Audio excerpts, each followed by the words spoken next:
শুক্রবার পুরাতন মোটরস্ট্যান্ড এলাকায় পার্কিংয়ের বিরুদ্ধে প্রশাসনিক অভিযান নিয়ে অসন্তোষ অটোচালকদের মধ্যে। ব্যস্ততম রাস্তায় দাঁড়িয়ে দীর্ঘক্ষণ বিক্ষোভ দেখালো ক্ষুব্ধ অটোচালকরা। চালকদের মুখে শোনা গেল সরকার বিরোধী স্লোগান এবং অভিযোগ। পরিস্থিতি সামাল দিতে ঘটনাস্থলে বিশাল পুলিশ টিএসআর। কি বলছে অটোচালকরা শুনুন।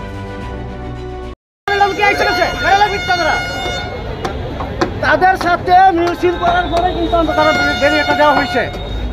তারা বলছে তোমরা থাকো, আমরা পুরো সহযোগিতা করতেছি তার জন্য। এর জন্য শ্রমিকরা অন্য নষ্ট করলে আমি মনে করি না। তার সরকার তো বহু কষ্ট করবে, তো আনছি আমরা পরিশ্রম দিচ্ছি।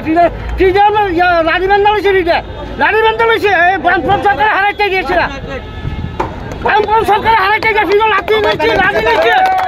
তারপরে সরকার চেঞ্জ করছে, হারাইছে এই বামফ্রন্ট সরকারে। তারা আনছি আমরা থাকার লাগিয়া।